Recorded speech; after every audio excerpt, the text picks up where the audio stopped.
Welcome to the Beyond the Event podcast, your home for exclusive tips, trends, and stories from local event professionals. So get ready and let's go beyond the event. Okay, welcome in everybody to the Beyond the Event podcast. Got a very special guest. I'm happy and proud to say that he's a good friend of mine, and we've actually worked together in the past. We order all of our apparel from him. We have Hunter Strine from Maryland Print House today, so we're going to dive right in. Going to be a little bit business oriented today, and still going to be talking about the event space and how he helps a lot of people with event promotional items, etc. And let's just dive right in. As always, we like to get started on just a quick backstory. So Hunter, take it away and introduce everybody with who you are and what you do. Yeah, for sure. So I'm Hunter Strine, founder and CEO of Maryland Print House, along with my two other founders, Andrew and Andrew. So basically, we started Maryland Print House out of a need for ourselves. We have two sister companies, Creators Label and Every Locker, that we had started years ago. Creators Label was kind of, when I first got into the business, I started screen printing in my parents' garage for a surf brand that I started when I was a sophomore in high school. And was just selling t-shirts, trying to get wholesale accounts with K-Coast, all those surf shops at the beach in Ocean City. And I went to place my first purchase order and realized how expensive it was to, order inventory. Not selling that much, a couple sales here and there. And so once I got out of high school and into college, I realized I hate college, and I was playing soccer for Augsburg, and I really wanted to prove my parents wrong, and prove everybody wrong. Because, anybody that's had a startup in high school knows, people are not so kind to people that want to be successful in high school. So I was just trying to figure out, what it was. And at the time it was early 2016. I was always kind of involved in the YouTube space. Back in the day, there used to be something in YouTube called networks, and networks were the organizations that basically would fund advertising dollars to the influencers. And obviously YouTube in 2015, I think, or somewhere between 2012, 2015, got rid of that, took it over on their own. Now those networks are really responsible for, copyright claims, that kind of thing. But anyhow, I learned a lot about YouTube when I was a kid, and there was a huge opportunity in 2016 because of something called the adpocalypse, and there's been, I think, two of them ever since. And it's when a creator does something like a really large creator, this was, I believe, because of PewDiePie, says something or does something on the platform where their advertisers are advertising on all these videos, but they did something that went against their beliefs or policies or what have you. So what ends up happening is, because YouTube could not control where the ads are being placed on videos, they decided to pull out of YouTube. So what this did was it had a negative, obviously, impact on creator revenue because there was less advertisers on the platform. And so there was this huge opportunity for merch. And that's kind of when merch started to become a thing. YouTuber merch, your Jake Pauls of the world, you started to see them push merch really hard because they were trying to compensate for the lost revenue from their ads, their ad earnings. So we got into that space right at the perfect time. And we're sending thousands and thousands of cold emails to influencers. We built a script that could scrape data off YouTube, pull influencer emails, and we're just really successful. And this was the summer going into my sophomore year. And so in the first 3 months of the company, we surpassed 600,000 in revenue and knew that we had something serious. Obviously, for me, this was my first time being a part of something that obviously scaled this quick, but also was as large as it had become so fast. And so there's a lot of learning involved with that. But we had a little shop in Cumberland and a manual press, and we didn't have capacity, obviously, to handle this. It was really, really quick. We were targeting YouTubers at 1 million subscribers or more. And so After that, we partnered with a shop here locally and just kind of got it done. And then it got to the point where we were just dissatisfied with all of the partners we were working with. And Maryland Print House was kind of born out of the need for quality apparel, but also like lead times being manageable and a lot of different factors is why we brought it in house. So yeah, Maryland Print House started kind of out of the need for ourselves, but we knew that the same issues that we were facing as kind of a customer to these screen printing companies, obviously other people were facing the same problem that we're purchasing from them. So we just thought, what better way to take advantage and leverage our business? We already have the income than to offer the same level of service with the technology and stuff that we use today to local businesses and large corporations. Sheesh. So I knew a little bit, not a little bit, I knew a lot. We've been on a podcast together before. I knew about the backstory. I guess I must have forgot or missed that part. Your first 3 months of Maryland Print House opening was 600,000. Creators label. That was creators label. Oh, so okay, the first 3 months, and then the first 6 months, I think we were like 1.2. The first 6 months. So basically, you proved Mom wrong pretty quickly. Yeah, so I dropped out of school. yeah. That's crazy, dude. Yeah, I actually, as you're telling that, I forgot, I guess, the timeline of how things have evolved with social media and online, and how important and really how YouTubers and influencers, so to speak, are rolling merch into it. Like you see the Jake Pauls, and but now there are. If you think about it, there's the ones that sit at the top, Jake Paul, etc. I mean, I'm not big on like knowing all of them, but now if you just go to YouTube and in a quick scroll, you're going to find somebody. And now TikTok, I would say, we'll dive into how TikTok has maybe changed compared to the YouTube boom. Yeah. And, but I never realized your connection to, I was just thinking Maryland Print House. I didn't realize your connection to selling merch or developing merch for YouTubers and really having them create a personal brand. If you don't mind sharing, who would you say is one of your biggest accounts or YouTubers that really hit it off with you? Yeah. So back in the day, I mean, so YouTubers are very ebbs and flow, right? So like they'll grow really fast and maybe fall off. So like it's a very short lifespan. But back in the day, so the second largest YouTuber in the world was a guy named Erman Garmendia, Spanish YouTuber. We had his girlfriend, Lene. She had like 6 million. We worked with Cash Nasty. We did all Cash Nasty's fax merch, which was pretty big. He had 1 million. MMG, Madden Mobile Gods. He did a lot of Madden videos. We did all of his Don't Jewel Not Cool, Say No to Premarital Sex, stuff like that. That did really well. Ludwig Agron, he's one of the largest, or was the largest Twitch streamer, did all of his Mogul Moves merch. So we did a lot of creators, and our biggest, like, I like to pride ourselves on being the merch company that doesn't get in your face. Like there's companies that have filed bankruptcy now that were much larger than us. But everything was on their website. They were very like focused on their brand rather than the influencers. And a lot of the companies in this space, like, which is part of the reason we're building Shirt Desk. We can talk about that maybe another time. But like, they're tech companies first, so they don't manufacture. So you end up having this, like in our world, a contract customer that is just bad at managing their money. They know how to grow. They know how to get funding and all of this stuff, but they don't know how to produce product, and they don't know how to do it efficiently. And so there's a lot of turnover on large organizations in this business, because a lot of tech guys think, oh, I can go into the merch space, but they don't recognize how important it is to understand the manufacturing part. So I think that you've seen some really large companies go under because of that. And so I don't know. I think like the influencer game, it's not something massive that we do now.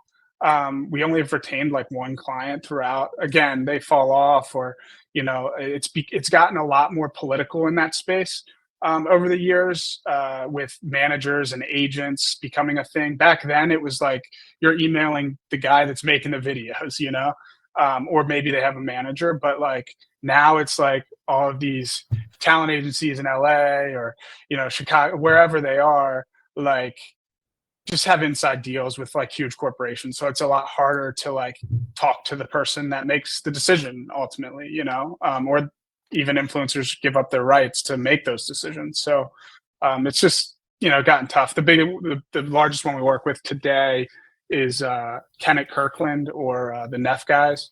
They're pretty large on TikTok. So yeah. Yeah.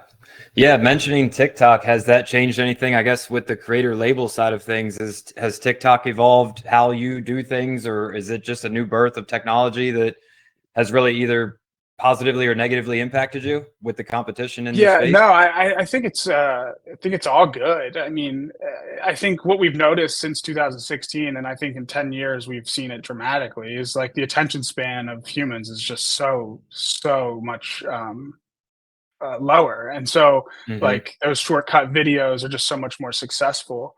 The downside to it is advertising, and that's why you see TikTok is adding longer form content because it hurts advertisers.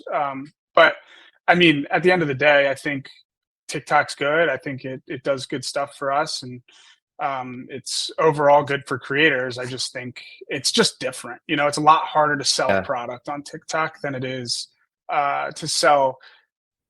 I guess it's better to say it's a lot harder, I think, to retain a cult like fan base with a short video. That's kind of why you see Joe Rogan being so successful, right? The longer the content is, the more you're able to like relate to this person. At Mm. least that's my thoughts on it. And so it's a lot harder, I think, to sell product on TikTok than it would be on something like YouTube, where the fans actually care about you. And shifting more towards the event space, I know Yeah. I've seen your company online being a part of what is it, the Hoffa golf Yeah. tournament, Yeah. and providing material, and more so. Well, first, let's start with this. If you had to guess, and I'm sure you have the data to back it up, but like, do you want to be known more as apparel or all print related things, such as like, can you literally print on anything and that's what somebody could come to you for? So I think that's a good question. I would say that we want to be known for creating like, so the only stuff that we really manufacture in house is apparel, and so that's what we're doing in our space. Online stores is another big one, for like teams or corporations, things of that nature. But um, I mean, we do everything, so it's important to say that. It's Hmm. just you know we really have a lot of control over the apparel. So hats, anything like that. But we sell any promotional product you can imagine. We print on it. I just try to be transparent. It's like we can probably get the best price and beat a price from any other vendor on pens, like or whatever. But we're really good at apparel. And with apparel, I'm only assuming, again, trying to keep it pretty central to the event space, is like if somebody's holding a fundraiser, or I just ran a half marathon in Annapolis in December, and they give away a t-shirt to every runner and stuff. Like, is that something is that like your bread and butter when it comes to maybe the Yeah, corporate side or the festival side of things? Like, you're big into all of that?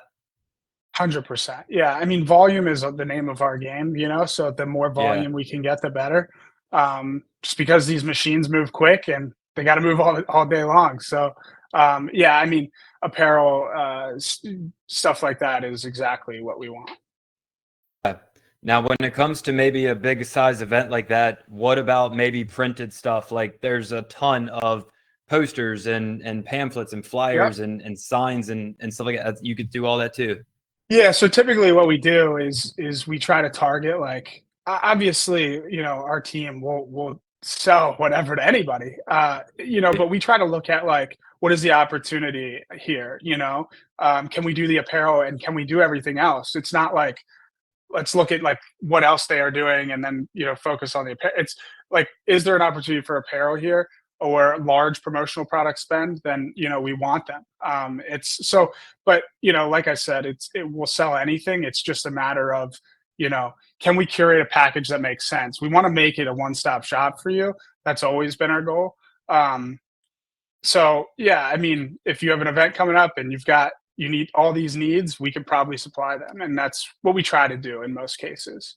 I don't want to make it apparel centric, but like you know, just to speak on what we do here, that's our bread and butter. So let's talk about that to help maybe some listeners, if they're in this space to have an event or hold an event and they need, something that you can provide for them, is walk us through the process. And especially primarily maybe on the, we've ordered from you, I don't know, 3, 4, 5 times almost every year. And we're talking that's like apparel for a company, to just have for their team or for whatever. But I'm thinking more along the event space side, that if you have, like, take a Annapolis run, for example, that might be 5,000 shirts that you have to get through the press. When you're dealing with whoever's running that organization, or I'm sorry, that event, what are some tips, tricks, mistakes, or things that just maybe educate the listeners on things they could overcome by not falling into the same mistakes that others would make? Like, how do you make for a smooth process when you're dealing with such a high volume of product? I think the mistake a lot of procurement people make, or people that are doing the purchasing, is they look at price. And I think with any industry, that's always a challenge. But I think the best way to really combat that is to look deeper into the company, read their story. What's their website look like? I think a lot of credibility is built around a website, and I think it's important to have a good one. And I think that what you find, at least in like the bidding process of a lot of bids or whatever, is you have a lot of companies coming from Texas to bid on stuff, or wherever, that are really just salespeople that are then subbing the work to somebody like us. And so we offer contract work, and we love our contract customers, and it's something we enjoy doing. And just to break that down for listeners, it's basically somebody that says they do shirts, but they're really just sitting in an office in their home, and they sell them. And then we give them special, industry pricing for, the sale, basically. But you want to find people that are actually doing the work, because they're the ones that control the lead time. They're the ones that control the quality. So if you can get to the source, I always advise that, because we try to do the same thing. We want to get to the source of whoever we're purchasing from, and not a middleman, because that's how issues come up. And I mean, they come up, direct too, but there's a lot more control when you're direct. Yeah. The event space, you mentioned Texas, and others may be competing on price or whatever. I guess that would be more of I guess you call them big box companies. Like, maybe not. The first one that comes to mind is like Custom Ink or something. But when you mention that, sure. Do you service? You're not just, I mean, it's Maryland Print House, but you service all over, right? All over, yeah. So some of our largest accounts are in Texas, or large construction companies that aren't, even from around here. But yeah, so we ship everywhere. That's insane. That to me breeds a ton of opportunity, because I feel like there's a never ending, like, I keep referring, just because it's top of mind, is like that Annapolis with those t-shirts at the last race I did. There's races all across the country. So if you were able to maybe hook up with, and those companies probably, let's just say it's like Runners USA or something, just making that up. Like, that's probably an organization that holds multiple runs, everywhere. So it's like, to me, that would be the big account to deal with. And then I was just curious how either challenging or down to a science you have it with dealing with just moving so much product. And then not to mention like timelines and deadlines and things of that nature. Yeah. If I was holding, and let's keep in mind, like maybe a large event, and I need, what would you say is high volume for you? 10,000 items or something? 5 to 10,000. Yeah. 5 to 10. And if you need to move 10,000 items, what's the timeline look like? When would somebody holding that size of an order, what like, is it like a week is just impossible? Is it a month? Our goal is always to be 2 weeks or less, and we're actually working really hard this year to get that to a week. So I mean, it's just hard work, Press operators, they work their ass off, it's just hard work, it's just keep feeding the machine, sure. So, but I mean, to talk a little bit more about the events, like a lot of these guys, it's all a race to the bottom. So we're not interested in that. Like we're really trying to be a quality, like we could go and buy the cheapest inks. We could go and buy like cheap equipment. We could, hire people for dirt cheap, but like, sure. Although, it's really challenging having different minimum wages in different states that are really close by. But at the end of the day, like, that's not what we're trying to do. We're trying to build a quality brand. And when people come to Maryland Print House, they're getting a great experience, but also they're getting an exceptional product in comparison to the next guy. And so I think that comes at a cost to us. We're not bidding on, crazy volume jobs all the time because we know we're just not interested in the price they're going to do it for. Yeah. Well, speaking as a customer, this was, I want to say maybe 2-3 years ago when we placed an order with you. One of your reps in there made a really good point for me when you brought up price being, combative. And I think that's across any industry. We deal with it. Everybody's always going to, piece of top of mind have price. What's this thing going to cost me? So I wasn't even looking at it on trying to nickel and dime and keep costs down. I was looking at it as the usage. So I was like, look, and I forget who I was talking with in your office, but I was like, look, I just need, a cheap shirt that we just want to kind of give away as a promotional item for people. Like here, have a t-shirt here. And I just wanted to slap a logo on it and call it a day. And I can't remember in the office, but they said to me or emailed, you got to think about it. Like, you're representing your company. Do you really want to give them something that's just going to be thrown in the closet and they're never going to wear it? Or do you really want to, spend a couple extra bucks per item and they actually enjoy it? It's comfortable and it looks good, etc. And I feel like that just, I guess, speaks more about the company. Like you said, you're judging off of a website. I'm judging off of, like, you take pride in it. Like, when you touch a good piece of apparel that you're like, okay, this is nice. And you take pride in it. So I'm not going to lie. It's all credit to you guys that I kind of looked at apparel a little bit differently. Because of course, before that, I was just trying to get as many items as possible at the lowest cost. But then we have a little quote that we live by, and I learned this a long time ago: buy nice or buy twice. So you also think about that, like with longevity. I mean, you're giving away shirts or whatever, or you're buying apparel for your team. Well, if you're buying the cheap stuff, what's the team going to say? They're going to say, hey, I need new shirts. It ripped, or it's faded, etc. Like, so I'm not going to say we go to, max name brand stuff, but I will say, like, I keep it in mind that I'm trying to look for a good quality item now. And it's just changed a lot for me. Bring up a great point, and that's I sometimes I even forget. It's just so ingrained into our culture, like to speak on that kind of stuff, because it's like, it's so true. Like, if you get a shitty shirt from the company, like, you're never gonna wear it again. But if it's a sick design and it's like, somewhat decent, people are gonna wear it and they're gonna represent you, and that's the value in buying the shirts. So Right. I think, like, you're right, that you bring up a great point. I mean, there's a lot of value in considering, the product, because it's the difference between someone wearing it and somebody not, Right. in a lot of cases. So a lot of people, though, like, there's definitely a case, to be made about, there's certain circumstances where, it doesn't matter at all. But I think in a lot of cases it does. Do you deal with, when we think about events, like, I'm thinking more, I guess you could say my first focus on the apparel side was maybe custom ink, but maybe Vistaprint, dealing with businesses or events in terms of promotional products. I'm thinking like invitations or any like card printing or invitations. Like, do you deal with like things of that nature?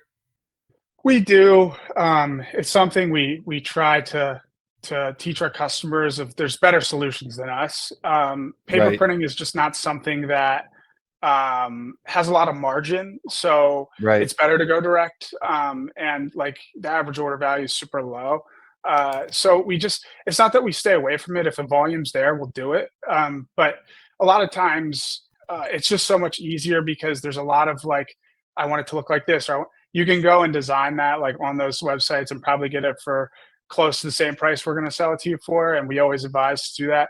Like, we want to relieve as much liability as we can with anything that we're not, like, we can't say we're great at. So paper printing is one of those things, and we do a lot of folders for, like, large companies, things that are repeatable and high volume. We do, because we can beat the price they're getting it at. But I would say for a lot of the paper stuff, outside of like cups and things of that nature that are more promo oriented, we try to steer the customer in a different direction. And we have good vendors that we trust that we, send them to. So we'll still work with you through the process. It just, we might not be the Yeah. ones doing it. Yeah. Something we like to talk about on this podcast is trends, in terms of trends through what you do and what you're seeing with your market, your space, with apparel, with events, anything related to Maryland Print House. What are some trends you're seeing that, whether it's digital and online, like different technologies, different strategies, different, it could be, business oriented. What are some trends you're seeing in your space? AI, obviously, I think that's like the elephant in the room in every industry.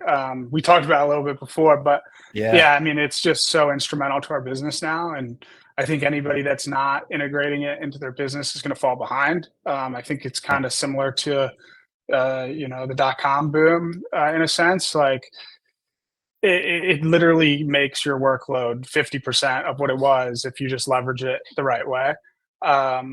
It's not quite there with art yet, but it's good for, getting ideas, things like that. So, I mean, we're seeing a lot of people in our industry move towards the tech space, and trying to like do something. Everybody talks about, will screen printing be around in 50 years or whatever? I think there's always a place for it. But there's constantly new evolutions in the decoration world. One of the things we were one of the first to bring to market here is direct to film.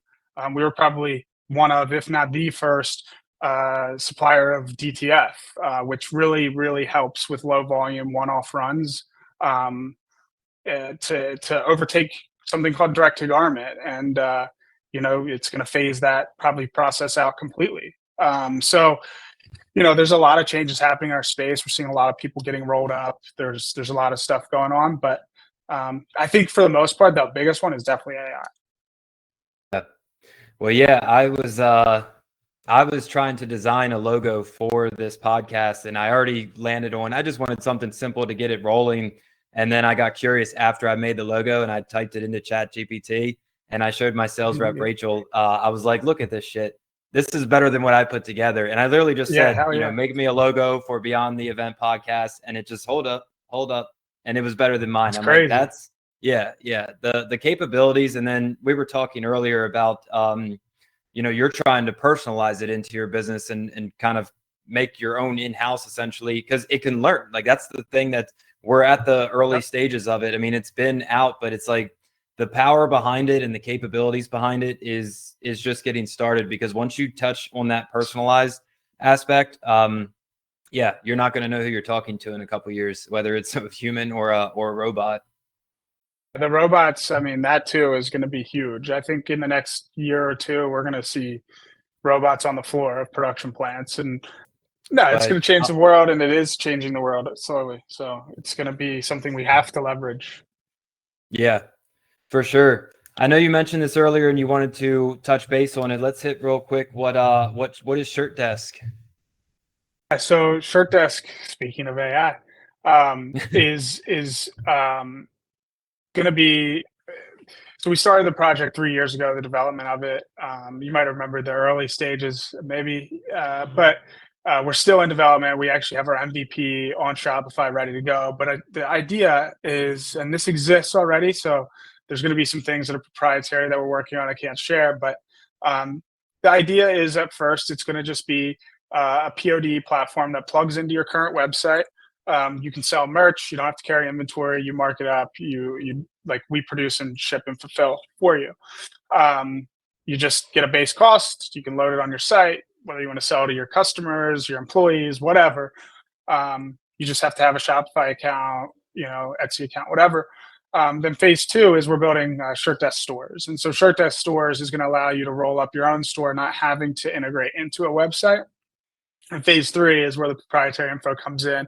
Put it this way, the idea is that with filling out like 3 to 5 form fields, it'll be enough information for us to launch you a website for your company with very little information, with the perfect products for your industry, your brand, everything.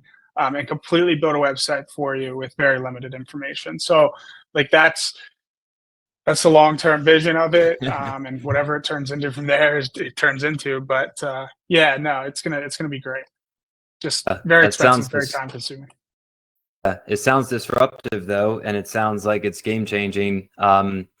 And what would you say would be the timeline that you're looking at for people to have more information, or just really more of a launch? Yeah, so obviously we're doing this on our own budget. I fully funded this, and the company has just kind of started to get involved. We should have the entire Shopify POD platform ready to go um, within 6 months. So you'll Wow. be able to go on Shopify, build it. We already have the app done. We just had to change the way we're managing orders on the back end. So I wanted to make sure it was done right before we launched it to public. But the whole project, phase 2 and phase 3, we could be looking at a year or two before Yeah. that's done. But yeah, so there'll be more to come this year, hopefully. A Yeah. lot more. That's great. That's great, dude. Well, if there's anything we can know or learn, you mentioned the website and especially your new place. I've been out to your new place and just seeing you grow, not only personally, but through the business, just the product itself and your machines. I know you mentioned when we talked to Wallet, like maybe a year or two ago, you got a new press machine, and I'm looking at those arm things going down. You got all the paint and colors. I don't know all the terminology in the apparel space, but what you're building out has always been quality. And the designing of your rooms and your offices, if anybody is local to the area in Westminster, you definitely got to check out Hunter Space, Maryland Print House. Yeah, I guess the closest way to say it would be it's by the airport, and give them a quick tour. But yeah, we knew this would be a little short, but I just really appreciate you hopping on today, chatting a little bit about what you do and how you can impact the event space, and dealing with maybe high-end accounts and such. But it was a pleasure. And if anybody wants to connect with you, Hunter, where do they go? Yeah, you can look us up on Instagram, Facebook, you name it. Maryland Print House. You can email me directly at hunter@mdprinthouse. Happy to answer any questions you have. And yeah, no, thanks for having me on, Jed. I appreciate it. Yep, absolutely.